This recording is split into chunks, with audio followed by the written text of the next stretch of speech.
आणखी एक महत्त्वाची घडामोड, पाकनं केलेल्या हल्ल्याच्या प्रयत्नाची माहिती अजित डोवाल यांनी पंतप्रधान नरेंद्र मोदी यांना दिलेली आहे। अजित डोवाल यांनी पंतप्रधानांना पाकिस्तानकडनं करण्यात आलेल्या हल्ल्याच्या प्रयत्नांची माहिती दिलेली आहे। पाकिस्तानकडनं हल्ल्याचे प्रयत्न करण्यात आले, ते भारतीय सैन्यानं हाणून पाडले आणि त्यानंतर आता अजित डोवाल हे पंतप्रधान नरेंद्र मोदी यांना या सगळ्या कारवाईबाबतची माहिती त्यांच्याकडनं देण्यात आलेली आहे। या क्षणाची महत्त्वाची अपडेट, एकीकडे आपण बघतोय की पाकिस्ताननं वेगवेगळ्या भागांमध्ये हल्ल्याचे प्रयत्न केलेले आहेत आणि त्या संदर्भात आता आणखी एक मोठी अपडेट समोर येते आहे।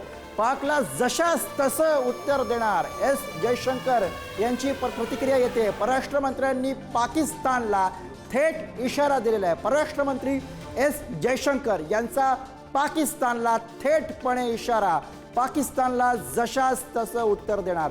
आज ज्या पद्धतीनं परराष्ट्र मंत्रालयाची पत्रकार परिषद झाली, तिथं सुद्धा भारतीय सैन्याकडनं पाकिस्तानला हाच थेटपणे इशारा देण्यात आलेला होता। मात्र कुत्र्याचं शेपूट आणि पाकिस्तान यांची जी तुलना केली जाते ती खरी ठरली। पाकिस्तान काही वठणीवर यायला तयार नाही आहे। पाकिस्तानने पुन्हा एकदा आगळीक केली आणि त्याच अनुषंगानं आलेलं हे पाकिस्तानला उत्तर आहे, पाकिस्तानला प्रतिक्रिया आहे। एस जयशंकर यांनी थेटपणे सांगितलेलं आहे की आता पाकिस्तानला जशास तसं उत्तर देणार।